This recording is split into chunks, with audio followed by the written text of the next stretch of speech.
so that we can put this onto our YouTube channel as well. So I'm Julie Savinsky with Warwick's. I'm going to fill a little bit of airtime here before we start this wonderful conversation so that nobody misses anything. Really quickly though, Sarah Schaefer, hi. I'm so glad you're here with us. It's like, oh my goodness. Well, I'll just start with the story. I mean, my goodness, we were supposed to all be together last year about this time for what was going to be this wonderful luncheon that we were going to have. Sold out luncheon to celebrate in 5 years with Rebecca. But there's a nasty thing that got in the way. But we're so glad that you're here with us tonight and this afternoon. So just real quick about Warwick's. Warwick's we are open for business. So if you are in the San Diego, La Jolla area, which is where we are located, we would love to see you at the store. Got a great book section, but the other side's got great gifts and jewelry and fun things there too. And we're actually this year going to be celebrating our 125th anniversary. So Warwick's thank you. So Nancy Warwick's a 4th generation owner, and we are the oldest continuously family owned bookstore in the country. So there's older bookstores, but not in the family, and a woman owned business too. So it's a women's month. It's all this good stuff about Warwick's and stuff. So so happy about that. So ways for you to participate tonight. I'm going to be putting Sarah's book into the comment section, so you can easily click on that. We can ship it to you, but if you're in the La Jolla area and you want to come pick it up, feel free to do that. We have signed book plates, so make sure that, there we go, signed book plates. So I'll be putting that in the comment section too. Sarah Sleeper in the orange there. We got 2 Sarahs going on, so I have to tell which one. Sarah Sleeper's going, and Rebecca are going to be chatting for about 30-ish minutes. If you have a question for Rebecca, throw that in the comment section too. We won't be bringing those in live, but I will bring that into their conversation when they're done chatting. So lots of ways to have fun with this tonight. So Sarah Schaefer, Rancho with the Library Guild of Rancho Santa Fe Library. It's called what is it now? What's the official title now? You said it right, the Library Guild of Rancho Santa Fe. Okay, there we go. I knew that we had flipped it around. We used to be the Rancho Santa Fe Library Guild, and then it flipped a little bit. Yeah. So we have partnered for, my goodness, how many years? It's been a lot of years. I'd say 10, coming up on 10. Yeah, that we've brought wonderful authors. So give us a minute or two, and Sarah's going to chat with you a little bit about what's going on with the library.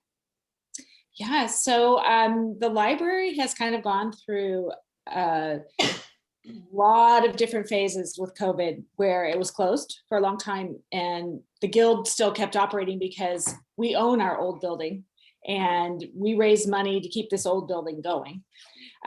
So we still had to be here.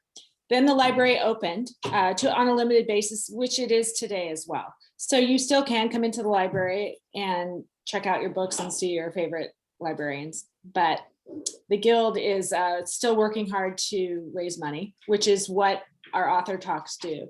So that is kind of still my main focus, working just to raise funds, come up with different fundraising types of things, just because it's very different. The landscape's very different. Yeah, and that was the library. The author events that we had were so awesome and raising great. Yeah, we had silent auctions. We had all kinds of fun stuff. So Rebecca, you need to come back and next book we'll be back there for that.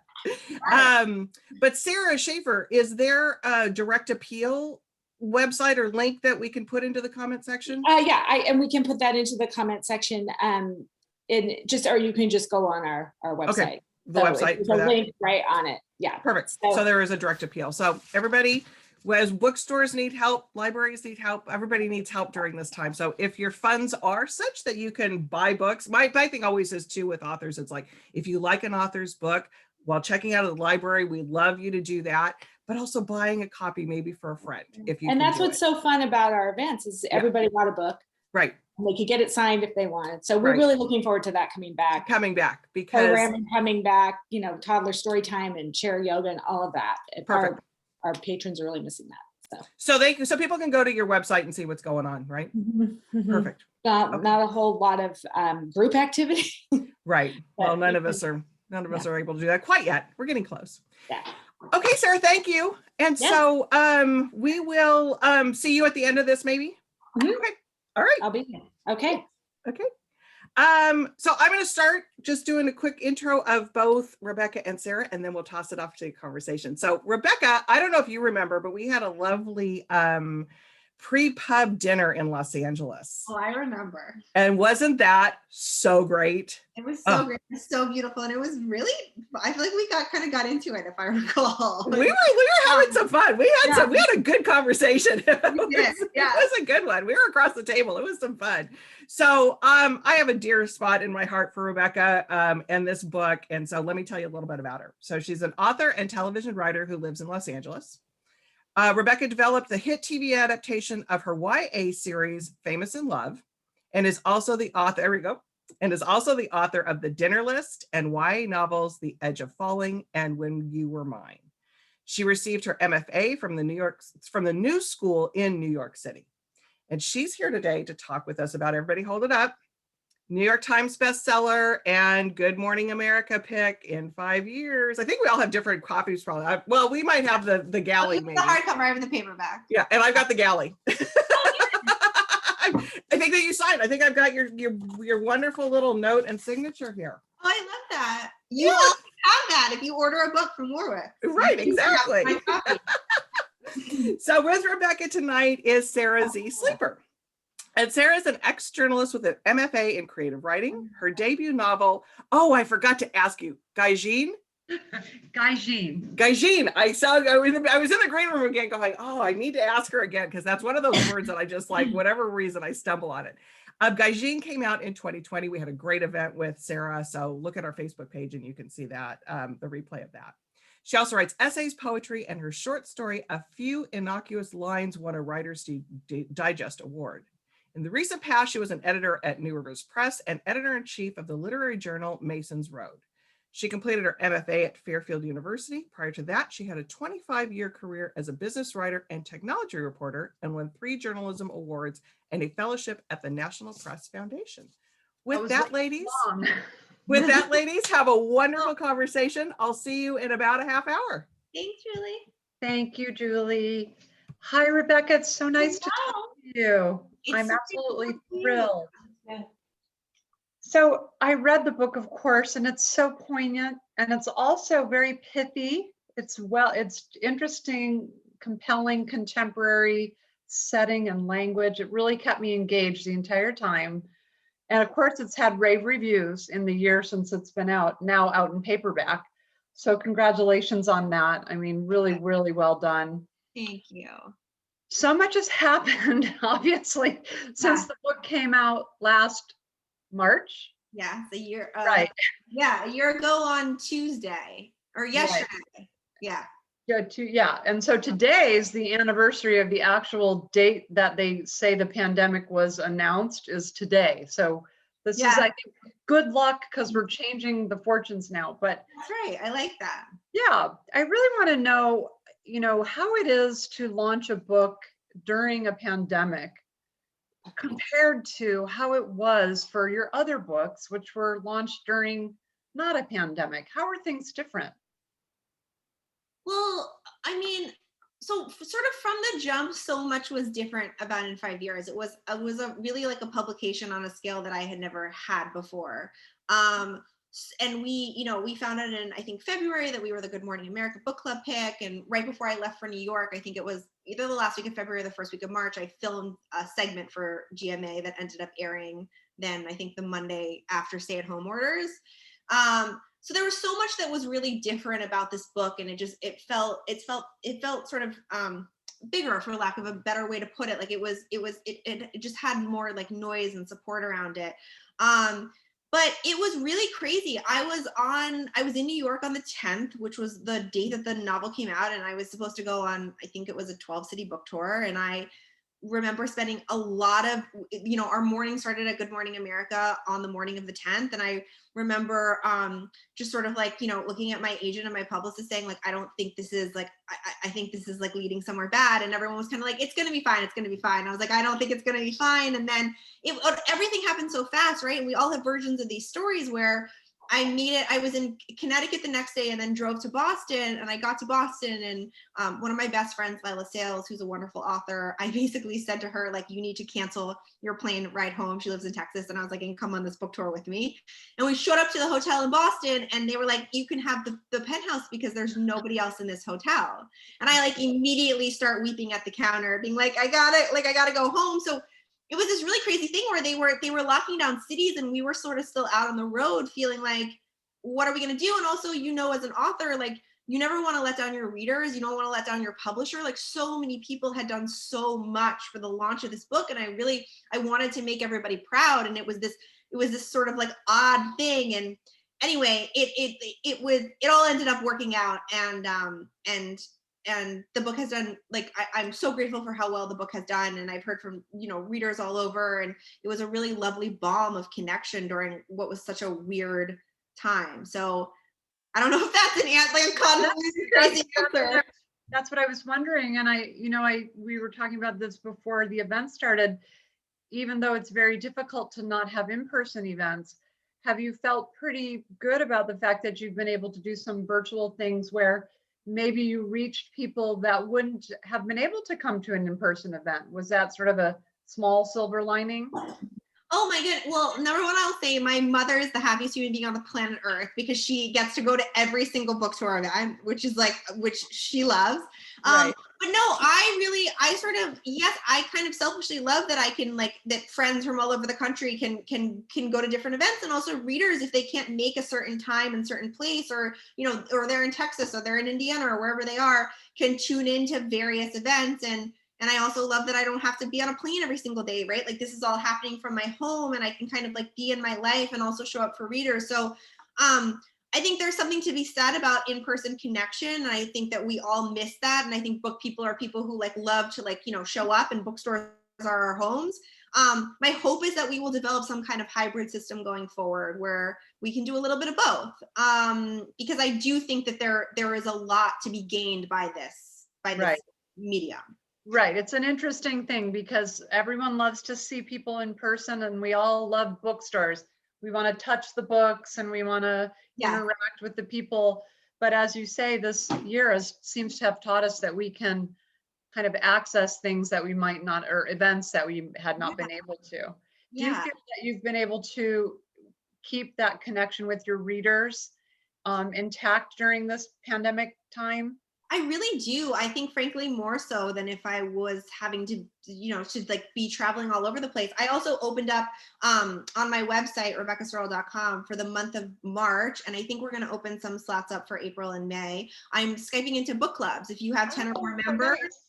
Yeah, if you have 10 or more members and you're reading the dinner list or in 5 years, I'm joining book clubs. So I've been joining them all month, and I'm going to continue. And it's been really fun to kind of like drop in on people and get to answer people's questions. I think also we give, we sort of give social media a hard time, but I think that Instagram has been really wonderful in doing Q&As and getting to like see everyone's tagged photos and just getting to feel like I'm a part of people's reading experiences. So it's been really great, honestly. Right. And were you able to do book clubs with your previous books as well? I've never done virtual book clubs before. So this is totally a brand new thing to me. And frankly, if it weren't for 2020, I don't really know if I would be doing it. Right. That's very interesting. It's we love Zoom, and we can't get enough of it until we get enough of it, right? And then at a certain point. Of course. So I think based on the fact that you have written novels for young adults, and you've written for the screen, and you've written literary novels, so you have this wealth of writing experience, I think people would love to know how you became a writer, sort of your origin story. What spurred you to follow this career path? So I sort of feel like writers are born and not made.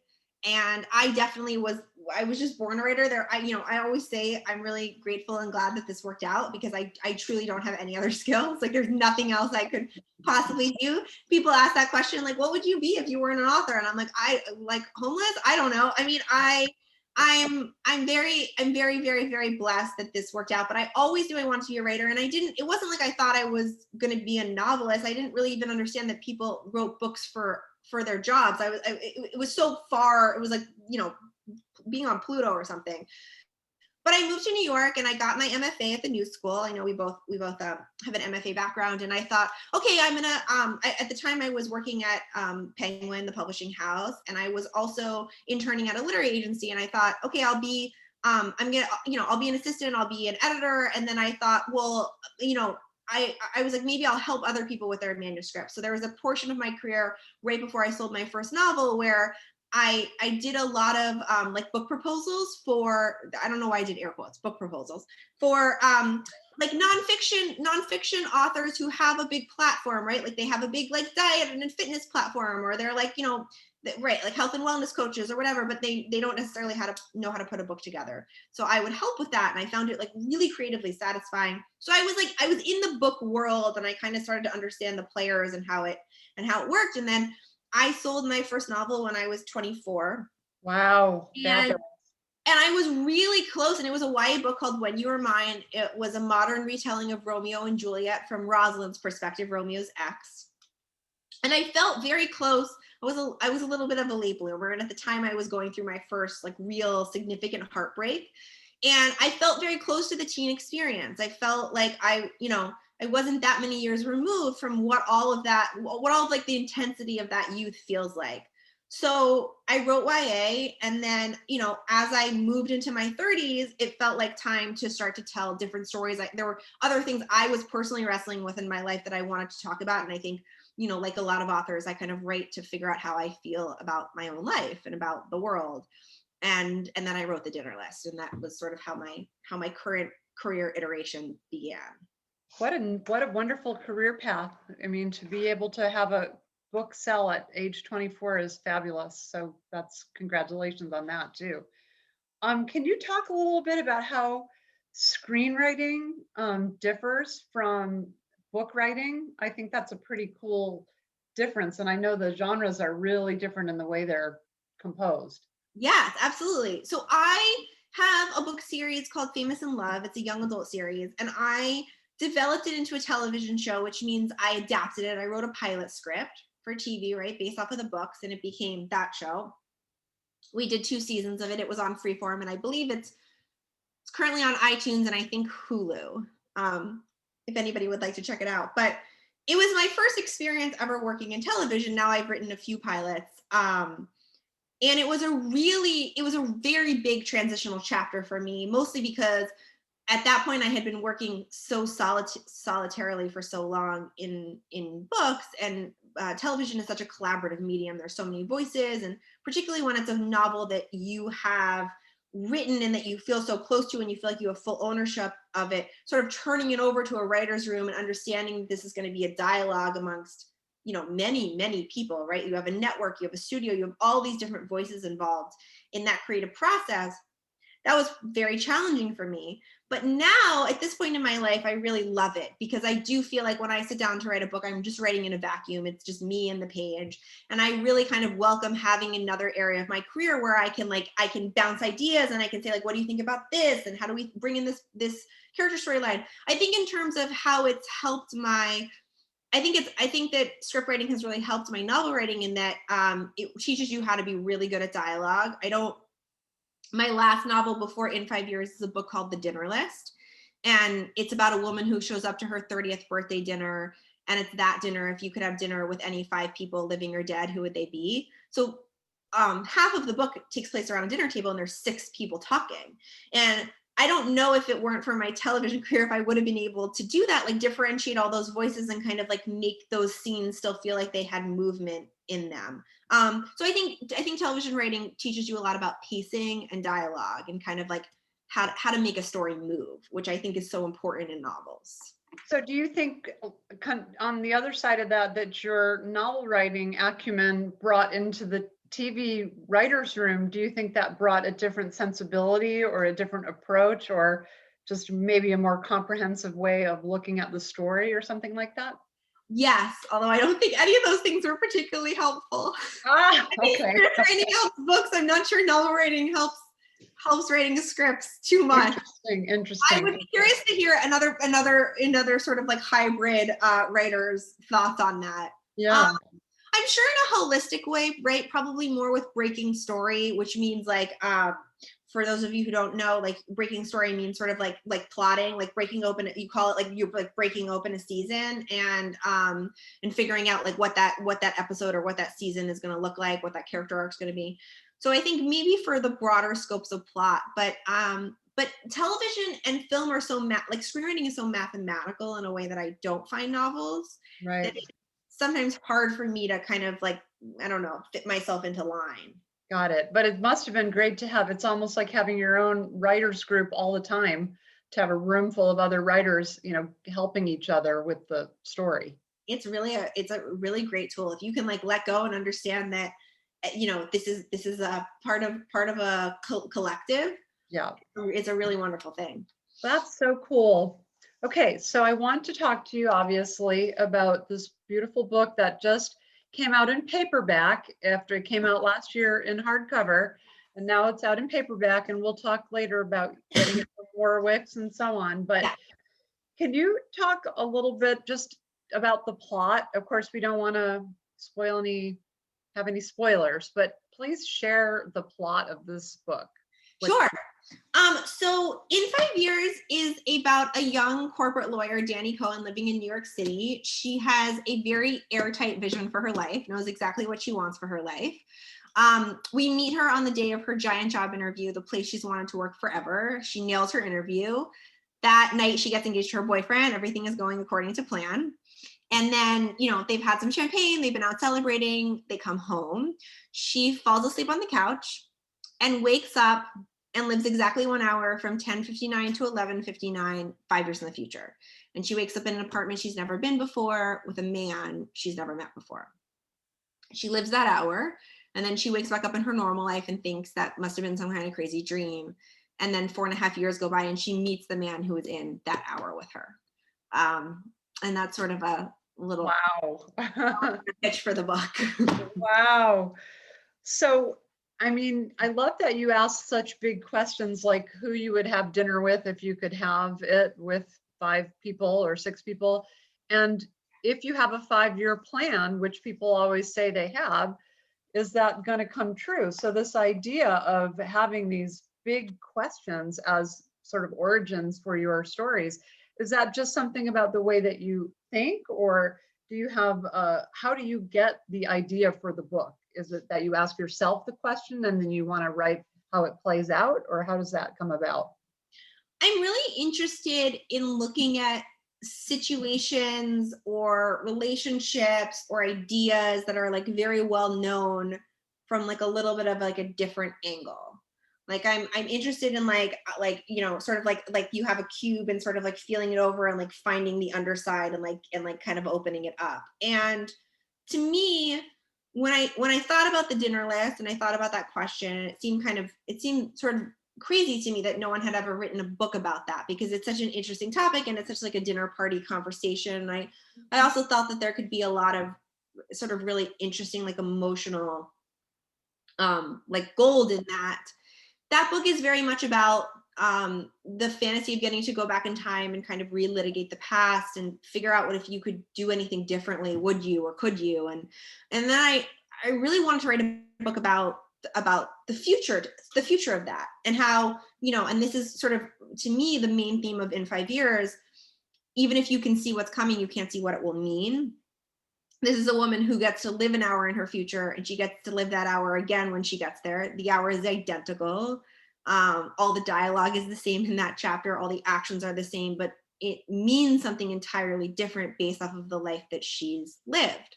So I also, all my work back to my first novel, When You Were Mine, is really about the dialogue between fate and free will. How much is in our control and how much is going to happen regardless of what we do and the choices we make. How much is just sort of fated. And I'm just interested in that, in the conversation between those things. Okay, very interesting. And the characters, there are 4 main characters probably, but the 2, Danny and Bella, the girlfriends, the friends, you know, that are best friends. Danny's the one who's got everything planned out. She knows where she's going and so on and so forth. Bella, as you wrote about very beautifully in describing her, as much more of a free spirit. So do you see yourself more so in the planning person or the free spirit, or is it kind of a balance, or how do you fit into there? Yeah, I think that Danny and Bella are probably extremes on a spectrum, and most people probably fall somewhere in between. I would say I'm probably a little bit more to the Danny side than I am to the Bella side, but I'm definitely certainly not as extreme as Danny. I think I may have you, I might used to be, I don't know, I can't. That's perfect. Don't overthink Maybe it. in the past I was more, I'll come at it from a different angle. Maybe in the past I was more like Danny, and I think as I've gotten older, I've learned to kind of like unclench my palms and be a little bit more like Bella, and understand that that we always don't know exactly what's best for our own life. And sometimes in order to live your best life, you need to be aware of what is wanting to come into it. Wow. As opposed to just like trying to pioneer your own vision, being mindful of like what life actually wants for you. Yeah. And I've found that to be really helpful in my own life. So I think I'm a mix, and my hope is that Danny is sort of a mix by the end of the novel, that Right. part of her trajectory and her growth is to become a little bit more like Bella. Right. So And by the way, and then Bella in turn, I think becomes a little bit more like Danny. right. So they kind of come more toward each other. And I do have a question about that relationship. But before that, I just, you wrote this in first person from not everyone knows what that just means from you wrote it as Danny. And so interesting that you wrote it in first person. Why did you select that as your narrative type, or did you consider writing it in third person at all? All of my books are always in first person. Okay. I would like to be able to write something else. I wrote a novel.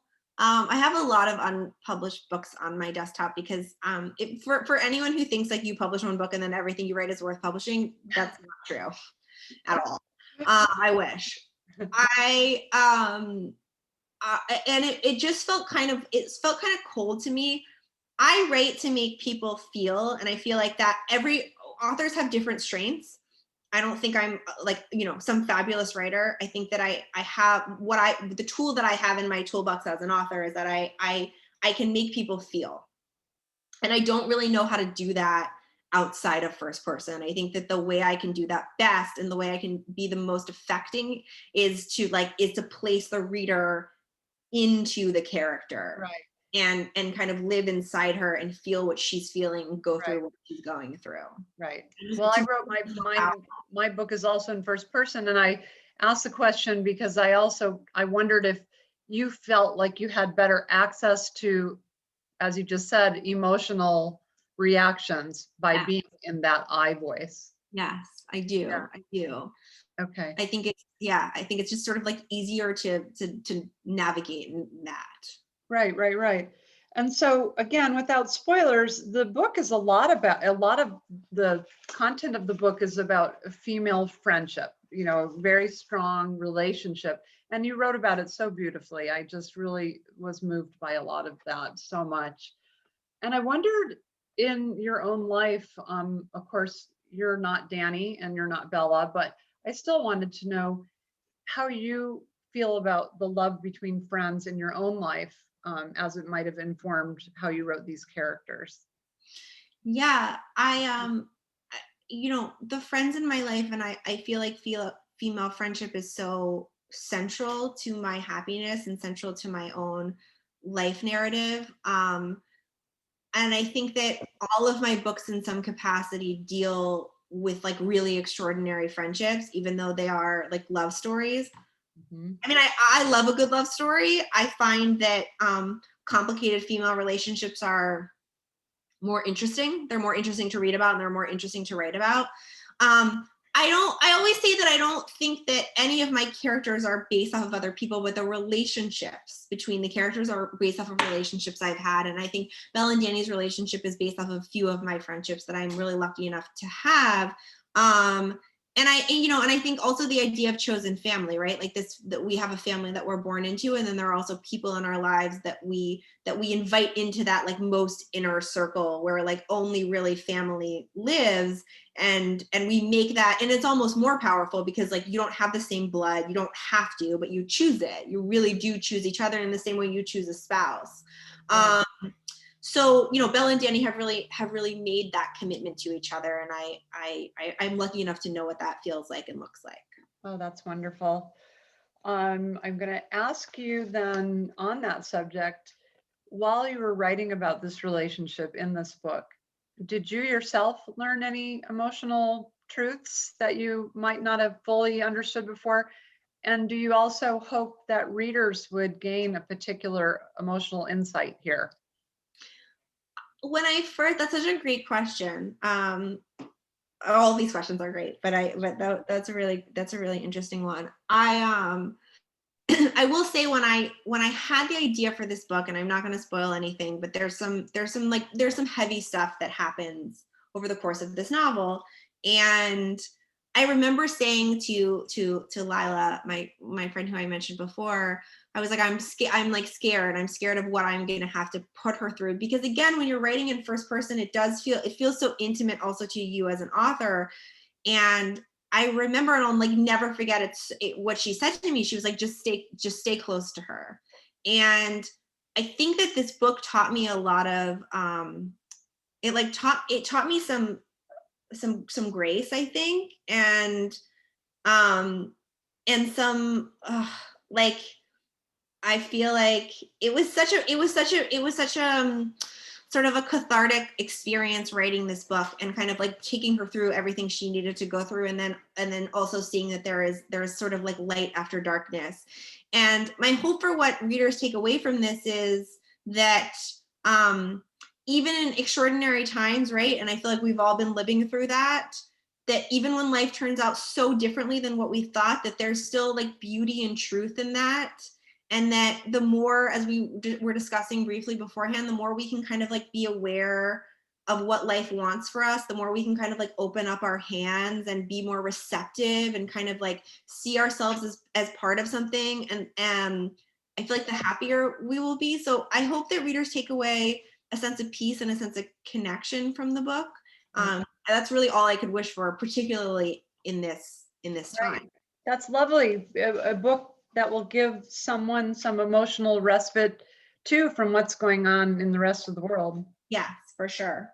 Well, so I do have to point out the vibrancy of your portrayal of New York City, because this book is set in New York. And I know, of course, that you lived there for many years and now you live more so in LA, but just your inside look at restaurants, the way businesses operate, just your understanding of sort of the scene, in New York.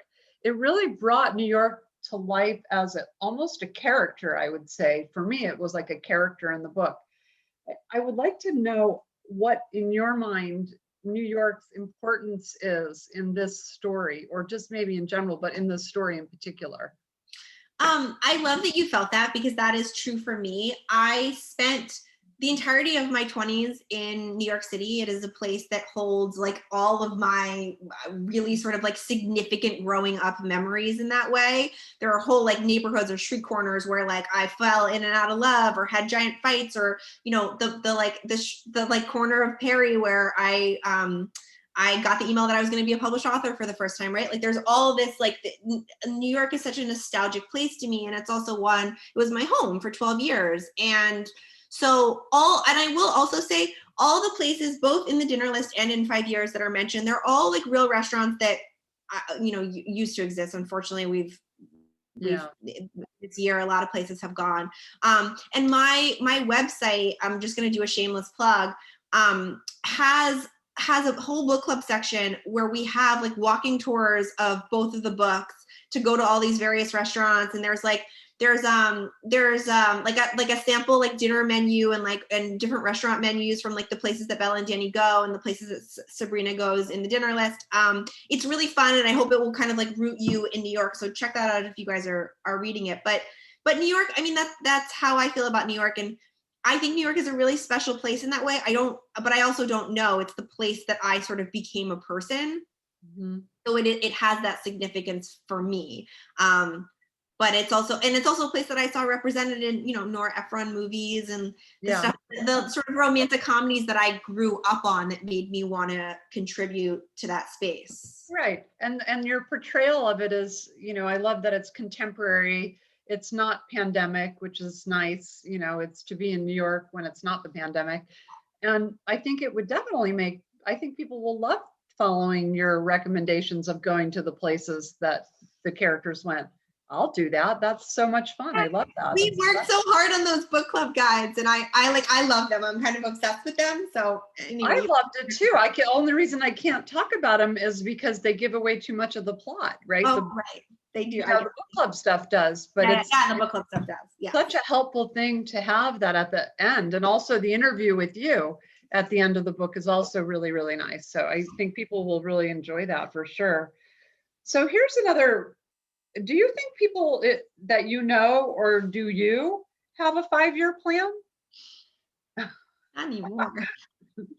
I mean, if any of us once did, I think that life has kind of stopped us in our tracks in a lot of ways in the last year. And I think it's really made us reevaluate what we're moving towards and what we want and how we're spending our time. Like it is hard to take a lot for granted anymore, which is, I think, one of the silver linings of this time. So no, I mean, I have things that I want, right? Like I would love to sell my first film script. I would love to, I want to publish more books. There are things that I want, and there are things I want privately and personally for my own life. But I don't have like an airtight vision anymore because my life looks nothing like I thought it would. But it's good. So yeah. Okay, Julie's coming back, but I want to ask you one thing before she starts to ask the audience questions. Sure. Which is that, I know you support independent bookstores a lot, and I know you're love visiting them in person whenever you can, and they've really taken a hit during the pandemic. And I want to know if you could just help our audience understand why it's so important to support these local bookstores versus nothing wrong with buying something from Amazon or Barnes and Noble. You got to do what you got to do. But I'd love to hear your insights about why local independent bookstores are so important right now.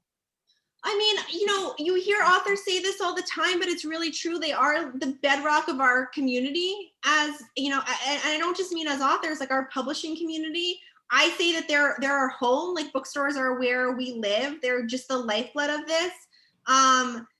We want to keep them alive because like we want to be able to return home when this is all over. And I think that they're like, I challenge anyone to get the feeling you get walking into an independent bookstore and like, smelling that fresh book smell and walking around and browsing the tables. It is an experience unlike any other. And if you are a book person, it is one that you cherish and you love. And we want to make sure that we can keep that experience alive. And I want to get back on the road. I mean, this is all lovely, but like I want to be able to visit you guys in those spaces. I don't want us to be having these conversations in a gymnasium. I mean, nothing wrong with gymnasiums, but I want us to be having them in the quiet corners of the stores and the shelves that we love. So and we want to see you here soon. So yeah. So please support your local independent bookstore. And I will just once again say that there are signed books. I signed these. My signature is terrible, but part of the reason that that being virtual is there we've talked about there are many wonderful benefits for it, but part of the reason it's a little bit sad is because I really love that people can go home with a signed copy. It makes me feel like they're taking a little bit of me back with them. And so the idea that you guys can still have that, even though, we're not sort of physically together is really special. So. I agree 1000%. And thank you for that question, Sarah. And thank you for the answer, Rebecca, because independent, obviously we've weathered 125 years worth of lots of things that have happened in that course of history, and the pandemic being one of them. But one of the authors that we hosted a few weeks ago, Harlan Coben, was with Kristen Hanna, and he said, imagine walking down the street and Warwick's not being there, or like Book Soup not being there, or when you think of that, it's just like those aren't good, a lot of communities aren't fortunate enough to have an independent bookstore. So if you do support, we do everything. If you can buy a book online, you can buy it from an independent Yeah. bookstore. So Oh, and the other thing I'll say is that, like, we've gotten so sort of like addicted to the online thing, but in this pandemic, like, our indies have gotten like great customer service in terms of like shipping, all over the place. So I don't be put off by not wanting to go through that. Like, it's super seamless. right. And I Yeah. think the other thing too, yeah. And the thing is that, I mean, and we won't turn this into a bashing of Amazon, but it's just, they deprioritized books during this when we needed them the most. I mean, we needed to have something, and when last March happened, it was like you needed to, like your book, people that had ordered it, it's just like they needed that respite, and books got through a lot of people through a lot of things during the pandemic. Well, and for everyone who's, I mean, again, nothing against Amazon necessarily, but for anyone who's thinking of just pushing click to order it online, just do it through Warwick. Right. It's we like you said, Rebecca, it's a pretty seamless thing. Yeah. Anyways, I digressed a little bit and got thrown off my game here. Let's see where we at.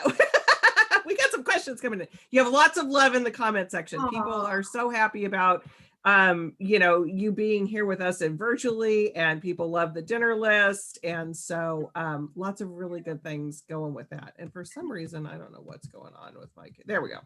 So the first question that we've got is from Arlene.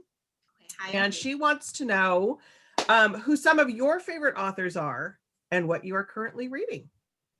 Such a great question. I don't know why I've been saying this every night on Bookstore. I'm like, somebody asked me what I'm reading, and all of a sudden, like, every book day. Blank. I go blank every time too. Like, why don't you just write it down and keep it on your desk? Like, I've been at this for 2 weeks. It's like crazy. I love a few authors who I love. Emma Straub, I love. Adele Waldman, The Love Affairs of Nathaniel P. was just one of the best books I've read in the last decade. I'm desperate for her to write another What was novel. it? What was the title of that one? The Love Affairs of Nathaniel P. by Adele Waldman. Just truly the most brilliant character study. Like, just incredible. I just read When You See Us by David. It's a magical realist novel about these like fire children. It's really fantastic. It's called When You See Us, and I'm blanking on the author's last name, which is terrible. I did an event with Chloe Benjamin, The Immortalist, last week, which I love. If anybody has yet to read that book, it's fantastic. And I've read a few things of friends that haven't been out yet. I've been reading some. I know that's the hard thing, is sometimes we get asked and it's like I'm reading stuff that's like coming out in like September. And so I'm it's reading like a few things that are coming out in 2022 right now. And Gabrielle Zevin is a dear friend of mine, and I think that she is one of our greatest living novelists. For sure. God, what's the title of the one that was like it's Life of AJ Fikry? AJ Fikry. Oh my God, love that. And she is absolutely just a dream. Yeah, she's the real deal. So so check out her books as well. Yeah. So yeah, I always blank too when somebody asks. It's like, oh, my job is a bookseller, and it's like, I'll just go. I know. I'm like, I read all the time, but I can't. I'm like looking. I'm like now. I'm in my office, and I'm like looking at my bookshelves. Be like, what? I know. Yeah, exactly. Okay. Let's see here. Let's go back up here to this other look. So I have a quick question too. So, and you've been in all, you've published young adult books, you published adult books, and when you were very young when you were first published.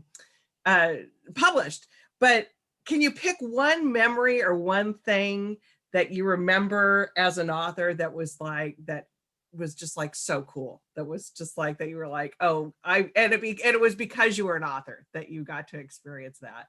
Yeah, I mean, In 5 Years has had a lot of them, I will say. Getting to be on Good Morning America was pretty spectacular.